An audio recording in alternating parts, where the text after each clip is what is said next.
Hey everybody. Kyla and I are going to start our interview pretty quickly. I'm just going to wait for her to join and then I'll be adding her in and then we'll start the interview process. So thanks for everyone who's already joined. It's great to see you all. This interview is part of my personal project, the Amateurs Project, where I'm interviewing different Canadian authors and talking to them about emergence and what it means to be an amateur, all the wonderful and difficult and confusing parts of that process. So I'm really excited to be able to take this project from just a written project into something a little bit more diverse and accessible, a little more multimedia. So this is the first time that I'm doing one of these on live video. So I'm excited. Oh, here we go. I think I can add Kyla here. Let's see if this works. Ah! Perfect. Hi, Kyla. How are you? Good. How are you? Good. Okay. I'm so happy this is working because this is a first for me. Yeah. I'm like looking at Instagram's help page here and trying to figure it out. So it's great to see you. Thank you so much for joining me today. Thanks for having me. No problem. So I was just giving a little explanation. Maybe I'll do it again. So Kyla Jamieson is a local Canadian author, and I'm going to be interviewing her today for my Amateurs Project, which is shining a light on emerging Canadian authors, talking about all the wonderful things that come along with being an emerging author, and maybe sometimes the complicated parts as well. So I'll just read your bio first, Kyla, maybe give you like a proper intro. So Kyla Jamieson is a disabled rider who lives and relies on the unceded traditional territories of the Musqueam, Squamish, and Tsleil-Waututh nations. Her work has appeared or is forthcoming in Room Magazine, Poetry is Dead, Arc Poetry, Vallum, Peach Mag, Guts, and The Account. She is the author of Kind of Animal, which was published by Raleigh's Ghost Press, and that's a poetry chapbook about the aftermath of a brain injury. Her work has been longlisted for the 2019 CBC Poetry Prize, and her first book-length collection of poems, Body Count, which I have right here with all of my little notes. There you go. Yeah. Placed third in the Metatron Prize for Rising Authors. So thanks so much for being here, Kyla. Thanks for having me. So one of the things that I wanted, can we talk about first the cover of your book, which is so beautiful. As I was going through this book, it's so weird when you follow somebody on Instagram and then I get to read your poems, which are pretty personal, and now I feel like I know all these things about you, which I'm sure that I don't. But I was looking at the book before we started this interview, and I was sort of thinking of all the things I've read and the things I've been following. And I just wanted to ask you about the cover, because to me, it feels like the ocean. It feels like maybe being underwater or maybe even being above water looking at the sky. And I know this was published by Nightwood Editions, and I don't know what exactly the process was in choosing the cover art, but can you talk a little bit about that? Yeah, I actually don't even know who did the cover art. Yeah, that happens. So it was arranged by my publisher, and we had some hiccups along the way, so it was kind of last minute and like quite soon before the book came out. But I'd always said, and everyone I talked to about my book cover had always said, like, it has to have something to do with water. And if you look at, like, if you read my poems, like, there's not a ton of imagery. Like, I'm not a really like image focused poet, but there's always water. Water always comes up. And then if you look at my Instagram, it's also always about water. So yeah, it does, like, it's a watercolor, right? So it Yeah. represents water to me for sure. And I love what we ended up with. So yeah. Yeah, it's really beautiful. It's really apt. I mean, I assume that when you go through the publishing process, you have to have a lot of trust in your publisher. So they obviously also had your best interest in mind because I feel like it fits really well. Yeah. Thank you. Awesome. Okay, so talking about the book, so your poetry is really raw. It's really personal. I think a lot of poets get a bit weird about like the speaker and who they actually are. And when I read your book, I was like, oh, this is you. It seems like it's very much you. So maybe that's incorrect. But to me, it read very personal. It also kind of read like a memoir, and I really felt like I was part of the story in some way. It was like a journey. You have all of these different sections that have beautiful titles. The first one is called The Physics of Atmospheric Misogyny, which is just like gorgeous. The second one is Victims of Captology. So beautiful. And as you go through each section, you're kind of going on a journey with the speaker through their life. So were they personal? And if they were, was it difficult to be so open about personal issues? They are personal. And I used to write mostly creative nonfiction before my concussion, and I also edited a lot of prose. And I always do think it's really important to distinguish between the speaker or the narrator and the person, the writer, because I don't think that you can actually put the entirety of a person into a piece of writing, especially by the time a book comes out. Like, I feel like, you know, it takes some time between the writing and the publication, and it's like, it's kind of, even if it was me, it's me then. Yeah. And we're always changing. But I think I have like the part of me that's supposed to feel really self-conscious about sharing these kinds of things is just not there. I think that's just like some weird quirk about me. And I think like maybe I've said before, you know, like if I could have still written prose, this book might have been a memoir, like you said. But I think that having to be only being able to write poetry kind of forced me to put everything that I wanted to do with writing and all of those impulses into one genre. So it is very personal. I do think you need to distinguish between the I in the book and this I, but yeah, I don't know. I think I'm someone who's always craved the truth. Like I always wanted to know the truth about people's lives and their inner experiences, and I think that sometimes like I really don't understand humor, and my partner is always laughing because he'll have to explain things to me, or I take something really literally that he didn't mean literally at all. And I think it's related to that I've always like really needed people to just like tell me the real truth so that I can actually understand, because I'm not going to understand it based on the subtext. And so I think I brought that kind of impulse to my own writing. Yeah, I think that definitely shows through. And it's so interesting to hear that you were writing a lot of nonfiction before, Yeah. because I find, you know, that really shows in this. I guess probably that's why I think that it's so personal. But I also think that you're right. Like, it's so silly. It's like when we follow somebody on social media for a while and you're like, I understand their life, and you know nothing, right? No. It's the same with any kind of art. Social media is, you know, Yeah. an expression of ourselves, and so is poetry, and so is writing. So yeah, I definitely understand that. So then talking about sort of the form of your book, I wanted to talk about that a little bit. So a lot of your poems have these sort of short line breaks, short sentences, and they fall in these kind of towers across the page. And that's pretty much true throughout.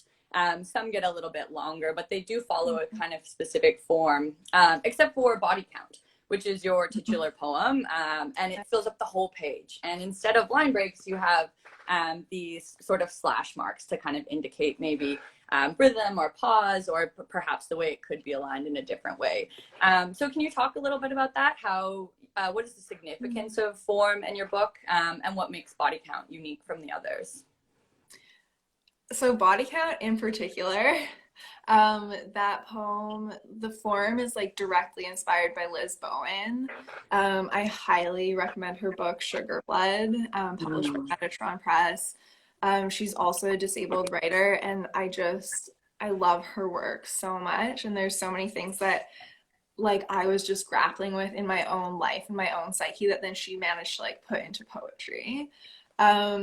So she has a couple poems that follow that kind of form, but it wasn't originally written sort of with longer lines, but still sort of more traditional line breaks. My editor and I had very different understandings of line breaks.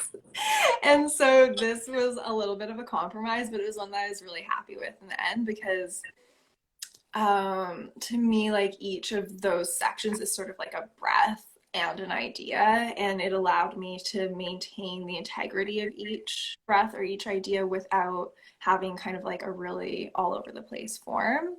But I looked back at the book after you sent me this question, and I was like, I mean, I knew it was true, but I talked to someone who also has post-concussion syndrome or prolonged concussion symptoms. They're kind of on the fence right now in the medical community about what term they want to apply to us. But she said that she found the second half of the book much easier to read. And that's the part that I wrote after my concussion. And I looked at it, and the line breaks are even, the lines are even shorter.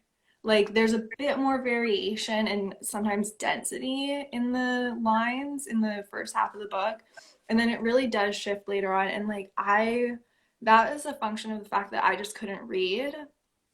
And so having these short lines allowed me to actually read my own work, which like we don't necessarily realize how much reading you have to do to be able to write. Oh my God. And so, and I can also read my own work too. Like if I read from the book, I don't necessarily have to wear glasses, or it's not always as hard for me because I just know the Yeah. work. But having those short lines allowed me to like both know it and read it, which made it possible for me to work on it. So in a way, the form that I sort of settled on, that's kind of like my signature form, is a function of me making my work more accessible for myself. And I think that it's interesting that it worked out that way.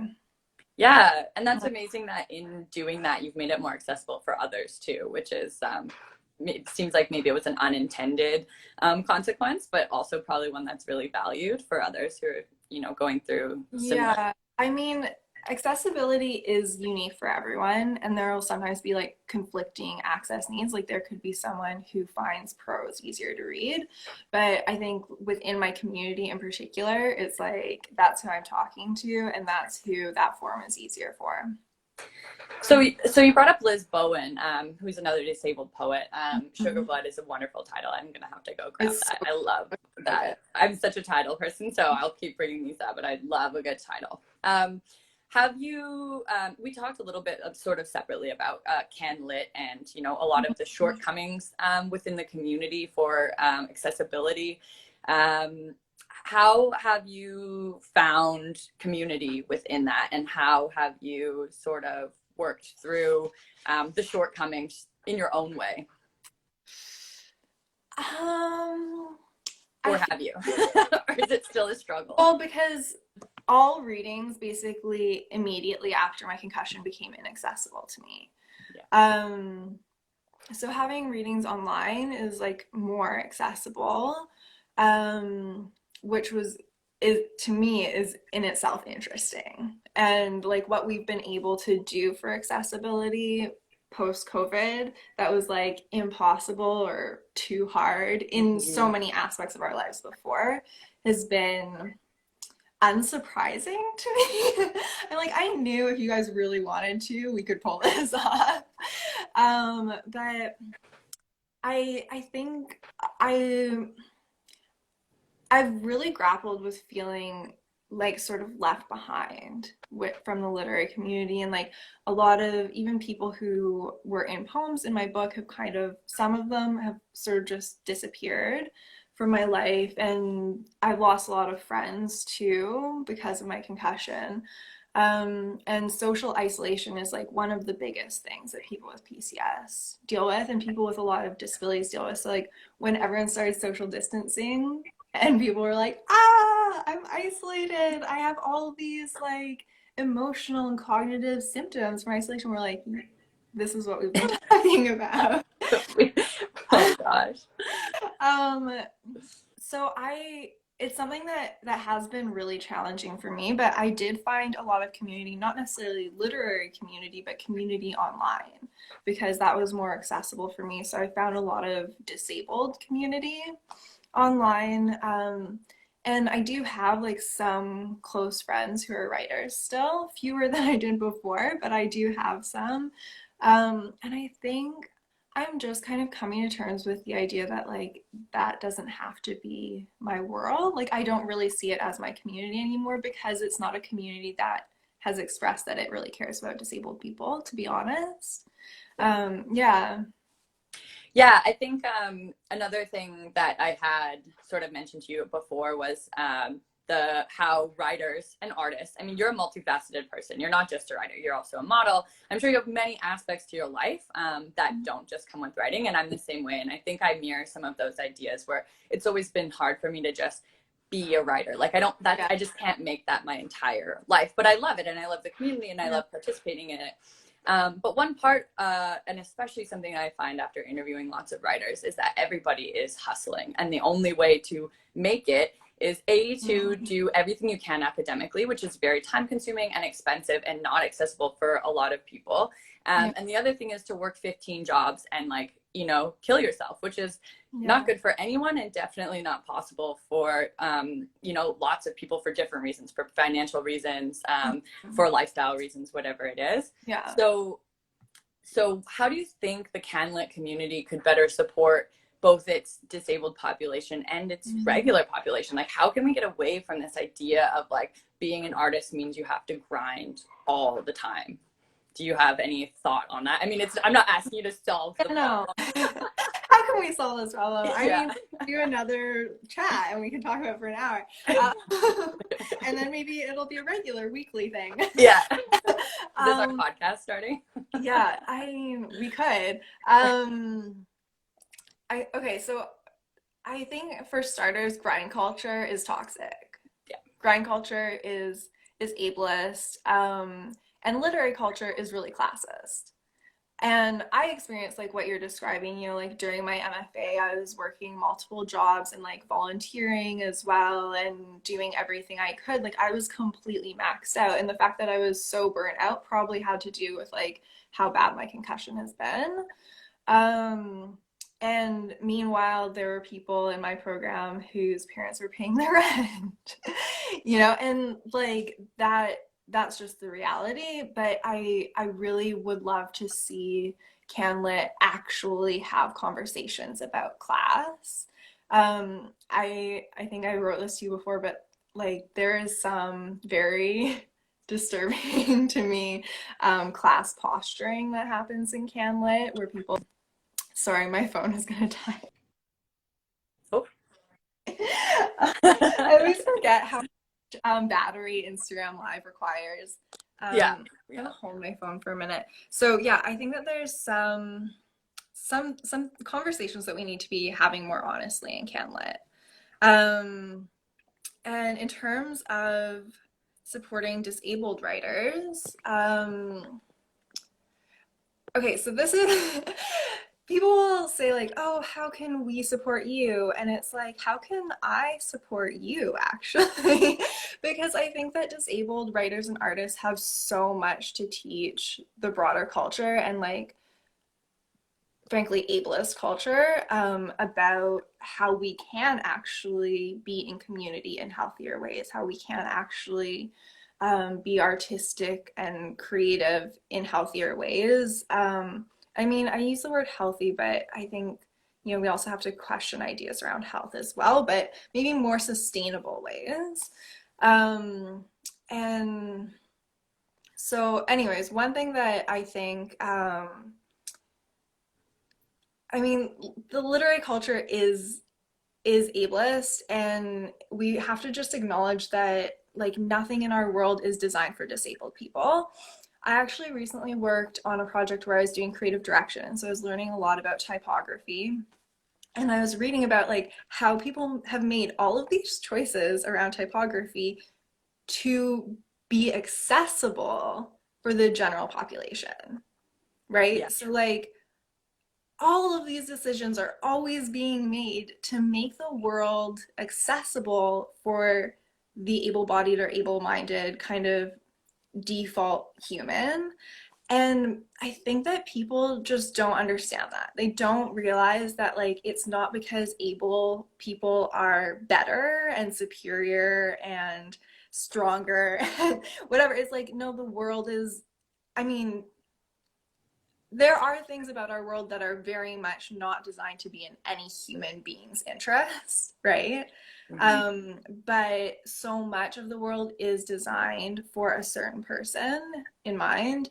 And so I think that we have to get better at understanding that and thinking critically about that and unlearning ableism and unlearning kind of all of these ideas that we've been taught by capitalism. Um, and we have to just acknowledge that disabled people and writers and artists are going to experience different obstacles and need things to be made accessible for them because they've already been made accessible for other people as well. Yeah. So just quickly, the Canada Council for the Arts, for example, after being kind of like lobbied by disabled artists and writers, now has like separate juries to evaluate work by disabled and deaf writers and artists. And they also have things like funding to help you complete your application, say if you need assistance navigating it, because they acknowledge that it's not a system that was built for you. Yeah. Right. Whereas then there's like the BC Arts Council that doesn't have any of that yet. And so I've navigated both of those situations and experienced like some really problematic ableism by program officers as well. And I think as an example of what people could be doing better, I think one good example is the Canada Council for the Arts. Yeah. Yeah. Yeah, definitely. And I think what you said earlier about COVID is like such a glaring example of that. For years, I have so many disabled friends who missed out on literary events or festivals because they didn't have a way of tuning in remotely. And then all of a sudden, because the general population needs to be able to continue their lives remotely, everything is so easy. And all of my disabled friends were just like, "Grah!" Like, we've been screaming this for years and nobody listened. And now because like, all the able-bodied people are like, well, I miss events and it's so easy. And, the only thing I can hope is that continues in the future. But yeah, I can understand how frustrating that would be. It's like a one-way road, but people don't travel in just one direction. Yeah. Yeah. Okay, so let me bring it back to a little bit of the book's content again. So there's a lot of delicate content in this book. There's rape, there's a struggle with post-concussion syndrome. Sorry, I'm stuttering. And then you also have a lot of names in your poems, which may be real or not real. But you have some poems dedicated to Kyla, who is another local poet writer. And then some people like Jesse and Frank. So I would assume that even if their names weren't real, perhaps some of the content is real. So did you find this A, difficult to publish, and B, helpful in your healing process? Yeah, I mean, like you say that it's delicate content, and I'm like, oh, like, is it? Yeah, maybe that's my opinion. I'm like, oh, she's so brave. Because I'm a fiction writer, and I'm like, I never write about anything real. I'm like, ah! I mean, I get it, right? Like, and when I think back on it, I'm like, I did have to get to a point where I felt comfortable writing about that. But I feel like sort of once I've done it, I'm like, okay, right, I can just talk about this all day. Although, if I go up on stage and read my poems and then someone comes and talks to me about it after, I might be like, no. But I mean, I think when I think about it and like the question, it was difficult for me to like be so open about what I was experiencing, especially with a brain injury and with a cognitive disability, right? Like so much, I mean, there were physical effects from my concussion, but so much of what I was experiencing was cognitive disability. And in like a literary culture that prizes being very intelligent and being able to read a lot, here I am writing about how like I can't read. And it's been, I think, like a long process for me to kind of just be like, okay, I'm a published professional writer who often cannot read. And that's just, those things don't have to be at odds, but like I think our culture kind of indicates to us that we should understand them to be at odds. Um, but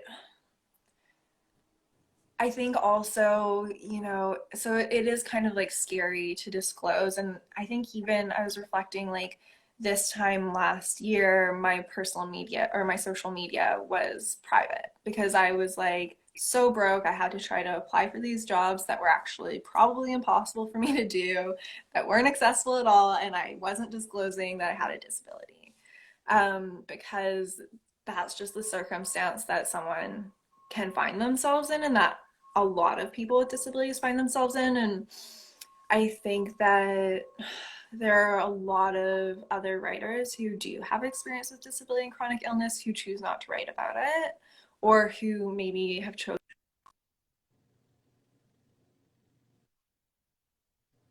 And I think we miss out on like a lot of really great literature. And for me personally, I feel like I've missed out on a lot of sort of like a lineage of like thought and language around disability and chronic illness because of those pressures that people experience. So, I mean, it is like, I think it's vulnerable, but it depends on the circumstances. And for me, I just like I didn't have anything else really going on in my life. I didn't have anything else to write about. And I was just like, you know what? I just made the decision. Like, I'm just gonna be open about this. And I think I still have a post-it note on top of, like, above my computer that says just like, write about your life, RN.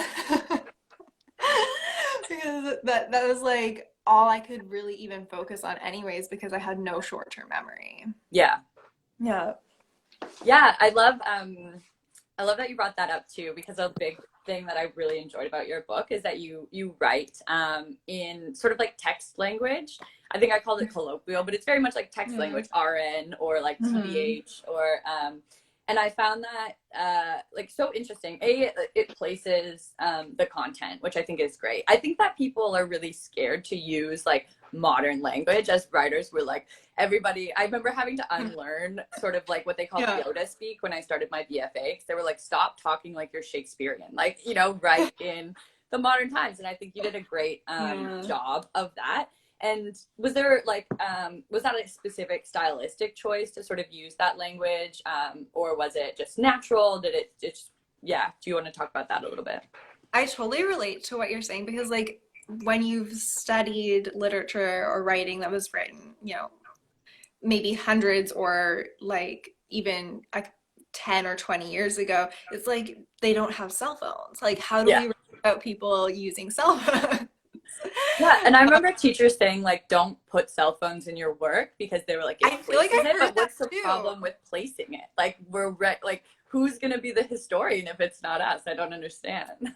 I feel like that idea comes from this like kind of patriarchal, like, white hetero idea that there's like one Way. like one, not just one way, but that one story could be universal. Oh yeah.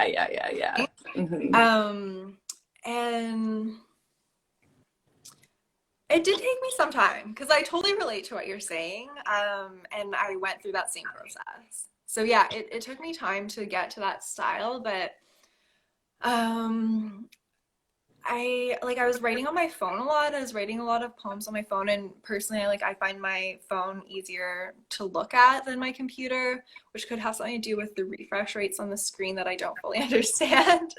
And so it just, when you're like texting on your phone and then you're writing poetry on your phone, I think it just kind of makes sense to use that language, but it also serves a purpose. Like, it allows me to keep a line shorter sometimes if I'm using an abbreviation. And I don't believe in like overly, or I try not to write overly wordy poetry. So it allows for some compression, but without making it inaccessible. Like, sometimes I feel like I've had poetry profs who are like, just take every word out, and I'm like, there's nothing left. Yeah.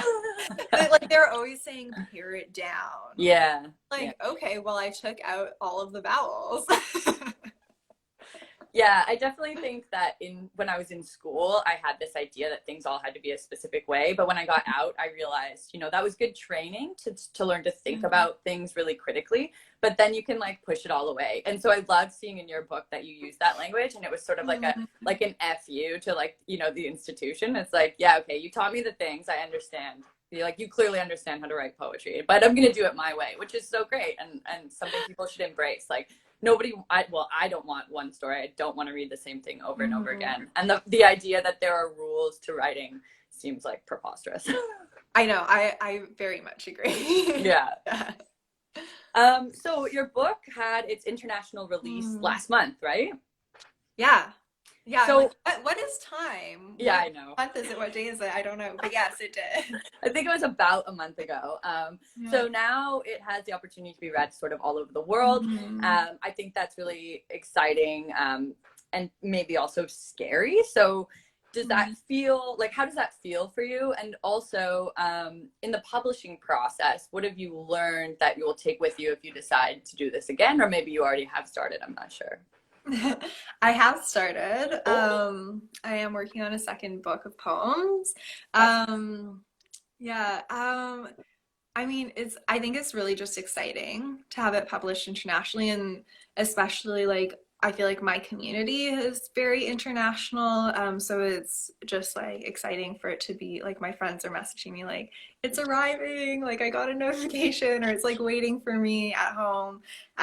So I think it's I mean, it's not such a popular book that it's like, oh my God, everyone around the world can now see into me. So I don't have like any kind of fear around that. Although I would be happy, like the more people who read it, the better. And in terms of like what I've learned, I mean, I worked as an editor after my concussion, which was very hard and probably made things worse. And I think one of the things that was so hard is that publishing works on normative time, right? You know this, like there are these schedules and there's issues and everything has to come out on, on a particular schedule. And meanwhile, I live and work on sick time, which is just a different version of time. Like when COVID happened and everyone started social distancing and isolating and stuff, those timelines collided. And everyone started to be like, time is fake. Like, what is time? And I was like, welcome to my world. Yeah. Like, and you're so welcoming them through the door. I'm like, oh, you're on my timeline now. Yes. How does it feel? Yeah. Let's stay here. Let's keep everything on sick time. Yeah. And, like, people like Canada Council changed deadlines that would never have happened before. Like their deadlines were set in stone, right? And like all kinds of other things like that. So I think that like there's an inherent difficulty in being someone with a disability who lives on sick time working on publishing a book. And also I like related to that, I found it hard to kind of like maintain the boundaries that support me. So I think I've learned a lot that I'll like take forward in terms of having to adapt the process so that I can actually be fully present in it, which is my definition of access, is like accessibility allows me to be present, right? So when access is not happening, I cannot fully be present and I can't fully participate. And that's sort of how I felt with like certain stages of working on my book, which obviously is not ideal, right? But I understand why it happened. Yeah, I think when I was corresponding with you, one thing I noticed was that you're really great at establishing your boundaries. And you also didn't, one thing I notice a lot with writers is that they apologize when they haven't responded to an email within 24 hours. I noticed that in business because I work in business as well, and that I'm like used to because people are like so engrossed in the hustle culture. But with writers, I'm like, you know, for the most part, this work that we're doing is usually free. It's in our spare time on top of other work we're doing, and like you do not need to apologize. So I really appreciate it, and I'm sure part of this comes from like your survival, but that you were just like, you know, you didn't apologize for being yourself, and you set your boundaries. And I think the greater Canlit world could learn from that. Like, you know, everything doesn't have to happen on a deadline. It doesn't have to be so quick. We don't, you know, we're creating art. It's supposed to be a process, right? We shouldn't rush something so beautiful. I agree. And I think that I've thought about this and I'm like, I wonder if part of it comes from like, because I'd have profs at UBC who are like, I used to be like a banker. And then when I decided to be a writer, like I just had an office. Anyone who went to UBC knows exactly what I'm talking about. I'm sorry. And then I would just treat it like my job. And I would go there from like, and I went to the BAM Center too. And the mentors there were like much older and much more established and like, kind of entered into writing at a very different time in the culture, and they were like, you just have to like make time for the writing and like force like, you know, this kind of dialogue. And I'm like, I wonder if part of what we're living with now is like our inheritance from this generation of writers and artists who felt like they had to legitimize art making as a real job. But I think that we can just let that go now. Yeah, absolutely. It's funny. I was talking to Rob Taylor recently, and because I was thinking about going into the UBC MFA, and so I was asking for his advice, and he said, you know, the best thing you can do as a writer is just to stop worrying about the money because it's never going to come. And if you can just make your art for the sake of making it, that's like, of course, the purest form. Hard because, you know, people have to survive, like they have to exist, but yeah, is it what does worth that lead us to? Is that just like people who can afford to write get to be the ones to participate in our literary culture then? Exactly. You know, like the interesting thing for me is like I haven't been able to work a normal job since my concussion, and I've had to get really creative about how I work and what that looks like. And applying for grants and getting grants to support my writing has actually been like a huge aspect of how I've supported myself. Which, you know, was surprising because it's like, hey, I went and did my MFA, was like making no real money from writing. And then, but once you graduate or like are not in school, there's different things that you're eligible for. And it was really surprising to me and unexpected that that turned out to be like one of the ways I could support myself. But the same people who will say like, oh, you just have to do it for the sake of doing it will also like know 10 people who've gotten these grants that are worth like $25,000. Yeah, for sure. Yeah, I think it's a very difficult situation, but I would love to see writers be more relaxed. Like I just want people to have the time to do what they love to do, and it's really important that we live in such a world that doesn't let us do something that's so beautiful. But but you know, it's a good point for more grant offering institutions to make things more accessible because how else do we do it? I don't know. It's definitely not from selling poems piece by piece. No, not. No, or publishing in lit mags or anything like that. It's really No, not. absolutely not. Like I think that it's very important to be like, okay, don't expect to make your money from literary publications. No. That's definitely true. But like I do think that writing can bring money into a person's life. Yeah. Yeah. Yeah, that's amazing. Well, I'm really happy that you've been able to, you know, I'm sure it was a struggle, but that you've been able to find something that at least supports you and allows you the space and the place to do your work. Yeah, I mean, it allows me to still do work, but do it in a way that's successful for me. So like work from home, work at sort of like on my own schedule. But I do think we need universal basic income, 100%. Yeah, absolutely. Yeah. Imagine, I've thought about this so many times, but like, you know, obviously there's so much great art that never gets made because people can't, because they, you know, they Mm-hmm. don't have the time, they don't have the space, they don't have the money. Mm-hmm. If we gave people that kind of freedom, like I just can't wait. I hope that I'm around to see that world where people get that universal basic income and can you know, Mm-hmm. commit to their art, or like have the time to make it happen. It would be so beautiful. I think we're missing so much from the society that we live in. Yeah, and not just in terms of like what we see as produced art, but in terms of people being able to have art making and creativity as something that's integrated into their lives. Because I don't Yeah, think it's only up to professional writers and artists to make art. And I think that there's so much that we can all learn. And it was so exciting actually, like during maybe earlier phases of COVID, to see people like picking up new hobbies or new DIY projects and doing stuff like that, because I think that there's so much that we can learn from art making to apply to and adapting and sort of creating a better future. absolutely. Yeah, the therapeutic pieces of just creating are like so inherent to humans. And so I feel like the world would definitely be a better place if people just Mhm. had the time to practice that a little bit in their lives. Just a Yeah. little, just a little bit. Even Even. just a little.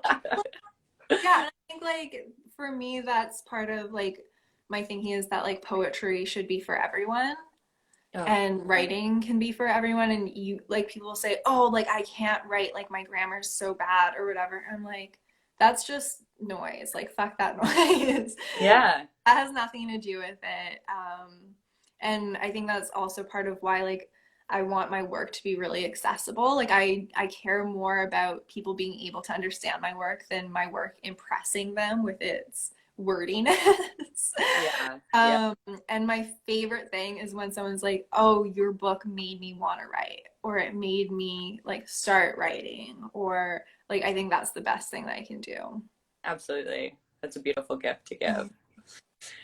Okay, well, I've got one more question, and it relates back to the larger project.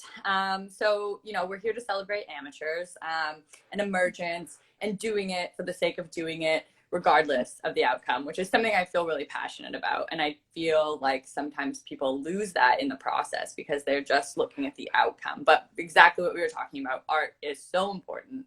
Um, and I want people to feel empowered to do it. So that's kind of where this project came about. So can you tell Mhm. me what being an amateur means to Mhm. you, and what makes you excited about it? I feel like I know some poet who wrote like an amazing line about like wanting to always be an amateur. Oh yeah. Because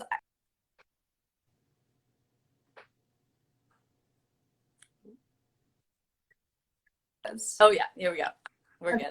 good. So like that idea, that like you never know everything, right? Because like we've all encountered people who are like, let me tell you everything about literature. And Yeah. it's no coincidence that my voice got deeper when Yeah. I Yeah. but I don't really believe in those kind of hierarchies. Yeah. And I think that if we can all apply like that kind of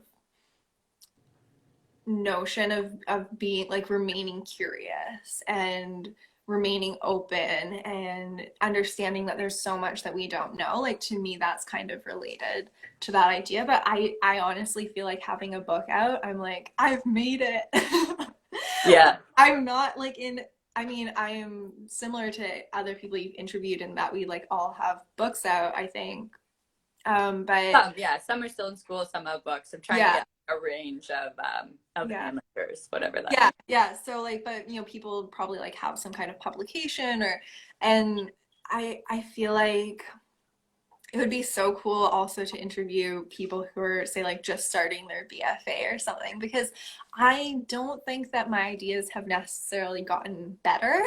I do have some new ideas, which is great, but I think that the difference is like I've been doing interviews and stuff related to my book, and it's like I've had some of these ideas for a long time, just nobody wanted to hear them before. Yeah. Right. Of course. Of course.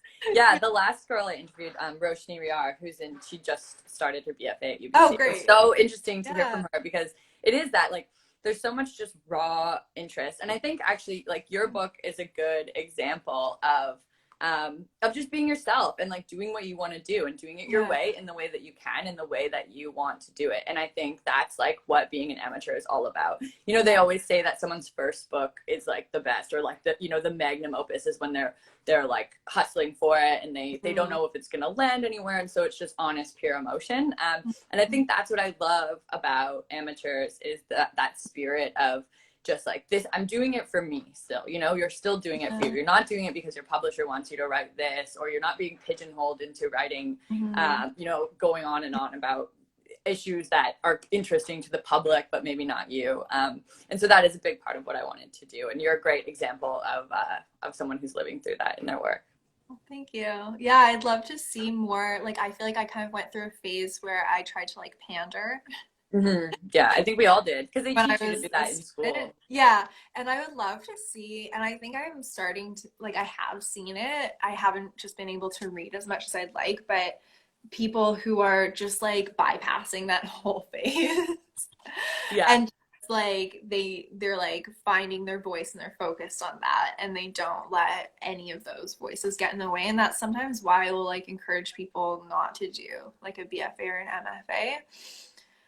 But yeah, I think it's great when people can just be in their voice and like stay true to that.